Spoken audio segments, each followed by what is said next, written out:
Pendengar cerita seram The Haunting Cruise dan PN. Pada malam ini, Brother Fai akan kongsikan kepada anda kisah yang datangnya daripada Larry Raphael. Kisah yang bertajuk Sihir Hitam Pembunuh. Sebuah lagi cerita benar dari saya.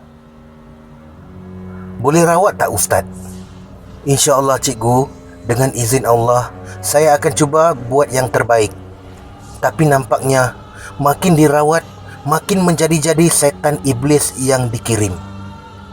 Ustaz Mahmud diam keletihan. Sudah masuk 2 minggu, Ustaz sekolah dan perubatan Islam ini berusaha menyingkirkan segala setan iblis, namun tetap tidak boleh. Setiap kali adik saya meroyan, iaitu histeria, maka setiap kali itu kedengaran Ustaz seperti menangkap sesuatu dan melemparnya ke dinding wad. Kedengaran bunyi seperti buk, buk, tapi tidak ada yang kelihatan. Adik saya dimasukkan ke dalam wad kaca kerana berkelakuan pelik dan tidak normal. Selama itulah macam-macam andaian doktor. Ada keturunan gila kah? Ambil dadah kah? Pernah terlibat stres kah? Namun emak saya menjawab, tidak pernah. Sebulan lepas, bakal tunang adik saya mati bunuh diri meminum racun. Setahun sebelum dia mengambil keputusan bodoh itu, dia selalu mengeluh kerana makcik-makciknya menuntut tanah pusaka yang jatuh kepada dia. Kebetulan ayahnya anak tunggal laki-laki dan sudah lama meninggal dunia, dan meninggalkan dia yang juga anak tunggal tiada adik-beradik. Ibunya sudah 5 tahun pergi. Sejak dia menjadi yatim piatu, para adik-beradik bapanya yang kesemuanya perempuan datang mendesak-desak kepadanya agar tanah-tanah ayah mereka, iaitu datuk, diserahkan kepada dia. Kerana tekanan dan kecil hati kerana makcik-makciknya yang berhati busuk memalukan dia, maka dia mengambil keputusan meneguk racun gorok moson sebotol penuh. 7 hari kemudian, dia mati setelah semua ususnya hancur lebur dan doktor tidak dapat berbuat apa-apa lagi. Sejak kematian bakal tunang adik saya, maka kesalahan itu dilemparkan kepada adik saya. Mereka menuduh yang adik saya telah merosakkan kehidupan anak buah mereka. Yang adik saya perempuan sial, membawa celaka sampai anak buah mereka tekad membunuh diri. Katanya, yang adik saya curang sampai keputusan tekad dibuat oleh dia sehingga dia menamatkan riwayat dengan meminum racun gorok moson di tepi sungai. Padahal semuanya ini adalah untuk menutup aib dan malu akan perbuatan mereka yang kuat mendesak dia agar pusaka tanah itu dibahagi-bahagikan kepada mereka semua. Bukan dia tidak mau bagi, sebab arwah bapanya berpesan, lepas kau ada anak-anak kelak, bagilah sama makcik-makcik ini. Tapi makcik-makciknya tidak pernah sadar, tidak pernah sabar. Mereka tekan dan tekan mental dia sampai dia tekad buat keputusan ini. Sebelum meninggal, dia berpesan pada adik saya amat kecewa dengan makcik-makcik saya. Sejak kecil sampai besar, tiada perkataan yang baik keluar daripada makcik-makcik ni. Asyik tanah saja. Hei, telanlah kamu itu tanah. Sebulan selepas dimakamkan, adik saya mengalami kejadian pelik. Pada satu hari, dia balik rumah dari kerja. Demam panas tinggi dan meracau selepas azan maghrib. Dia berteriak-teriak. Disinilah ujian bermula. Tolong saya, Mak! Ada orang nak tikam saya! Itulah kata-kata dia setiap malam berlabuh. Dan kejadian itu berulang-ulang selepas maghrib. Jika pagi, dia diam dan tidur dan demam. Ada juga pakcik saya ustaz datang merawati dia. Namun pakcik saya angkat tangan. Ini bukan calang-calang punya ilmunya, kata pakcik saya. Kami menghantar adik saya ke gereja berdekatan. Ketika masuk gereja, adik saya normal. Ketidaknormal berlaku ketika dia dibawa keluar dari gereja. Menurut adik saya, dia nampak apa yang kami tidak nampak. Berpuluh-puluh setan menunggu di luar pagar gereja.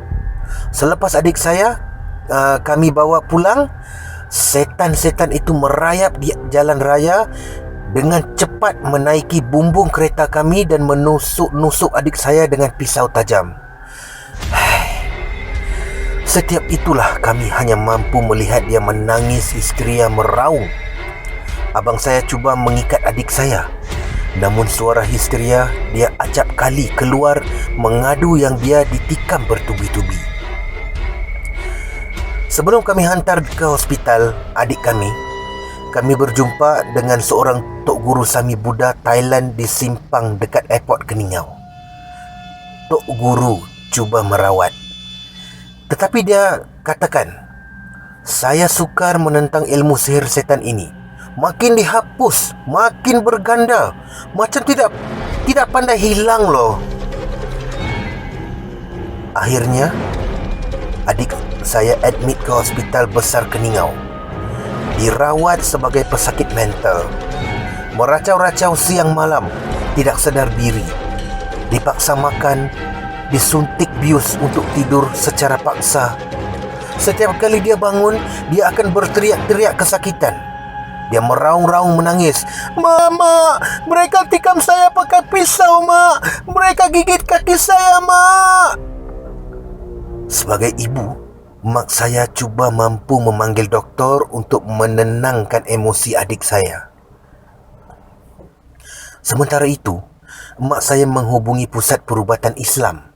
Di sana ada seorang ustaz sekolah yang mengajar silat, Ustaz Mahmud, terkenal kerana pandai merawati sakit akibat sihir.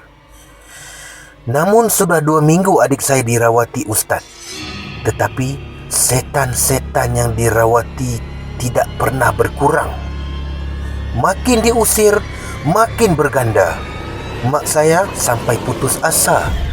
Dia tidak lalu makan dia kerana anaknya dianggap gila. Padahal keadaan adik saya teruk akibat sihir kianat daripada seseorang.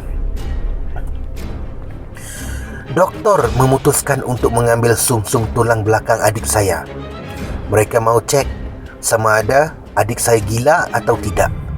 Untuk mengambil tulang sumsum belakang, doktor akan menyuntik jarum gergasi dalam tulang pinggul punggung dan menusuknya masuk ke dalam tulang. Dalam ilmu perubatan, sumsum tulang merupakan kaedah paling accurate menentukan punca penyakit. Apabila terdengar penjelasan doktor, mak saya menolak. Mak saya mengatakan anak dia tidak gila. Sebagai ibu, mak saya percaya adik saya adalah mangsa sihir hitam. Mak saya enggan menandatangani surat yang doktor minta. Sebaliknya, ibu saya meminta tempoh seminggu untuk ikhtiar benda ini secara spiritual. Jika tidak sukses, maka ibu saya akan rela hati sign surat kebenaran itu kepada doktor.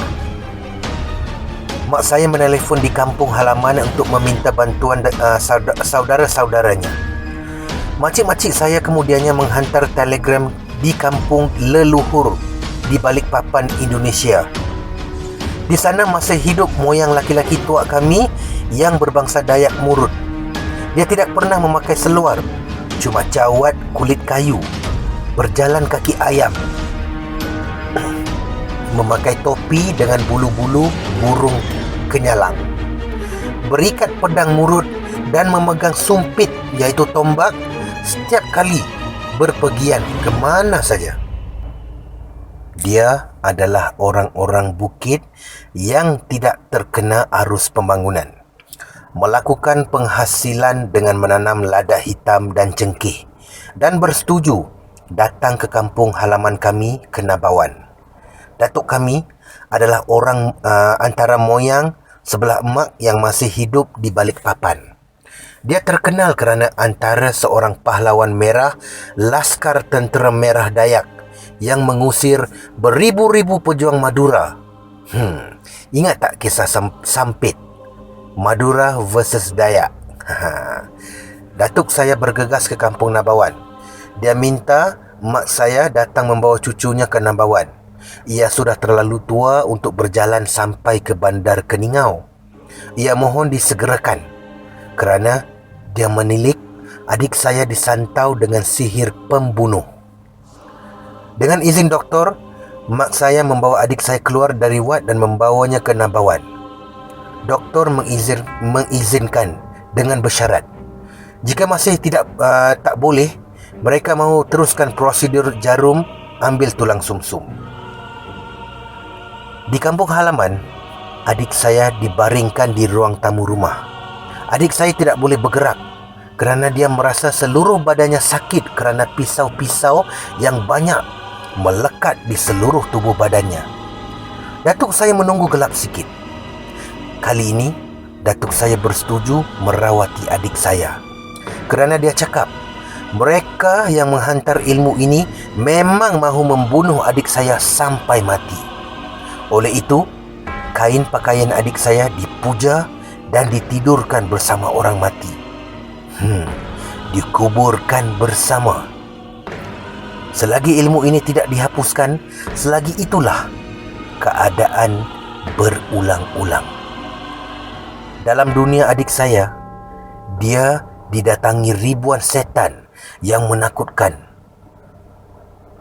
Mereka membawa pisau, menikam tubuh badan adik saya, menggigit badan dia sampai berdarah, memukulnya dengan tali-tali sampai adik saya histeria. Dalam dunia kami, adik saya normal. Cuma bila datang benda itu, dia akan menjerit histeria berjam-jam sampai tertidur. Bila bangun, hal yang sama juga berlaku. Datuk tua saya bangun dari bersila. Dia berteriak, "Kalian yang cuba membunuh cucuku, akan kukirim balik kepunyaanmu. Darah ganti darah, gigi ganti gigi. Aku orang Dayak menjunjung adat adil kata lino, bacuramin ka sorga, basengat ka jubata." Kemudian datuk saya menari-nari dalam rentak tarian perang Dayak dengan pedang dan tombak dipegangnya. Mulutnya keluar jampi serapah yang tidak kami fahami. Sepanjang ritual ini, datuk saya menari dengan penuh emosi dan kakinya menghentak-hentak lantai kayu rumah. Apabila matahari tenggelam jatuh di perbukitan, terbang kain putih lari menuju ke hutan. Serentak itu, datuk saya melompat dan membujak benda itu, iaitu kain putih itu. Lontaran bujak itu tepat mengena pada kain putih dan serentak itu, kain putih itu terbakar. Ia mengambil air dan membaca-baca sesuatu padanya. Ia merenjis air itu pada adik saya dan menyuruhnya minum air yang dijampinya. Datuk saya berpesan, minum air yang telah dijampinya sampai habis. Ambil segelas, campurkan pada air mandi dan mandi. Dia sudah menyelesaikan, si pengirim sihir. Mak saya bertanya, apakah yang terjadi kepada si penyihir? Datuk saya berkata, mereka telah menghantar sihir pembunuh kepada cucunya. Sihir ini memang sukar ditanggalkan walaupun bertapa 50 tahun di Gua Batu. Sihir ini hanya boleh tumpas jika si pengirim itu mati. Nanti kamu pulang rumah, kamu akan dengar 4 orang akan mati dalam tempoh 1 minggu. Mereka inilah yang mahu membunuh cucuku. Aku pulangkan balik barang mereka. Dan sekarang barang mereka akan makan mereka balik. Adik saya sembuh setelah dirawat moyang datuk kami. Dia kembali normal setelah semua proses adat dilalui mengikut pesan yang datuk kami berikan. Tidak sampai seminggu, 4 orang meninggal dunia dan kesemua mereka adalah makcik-makcik kepada bekas tunang arwah adik saya yang meminum racun kerana kecewa dan sedih. Adik saya tidak perlu menjalani proses mengambil sumsum. Ia sembuh total sampai hari ini.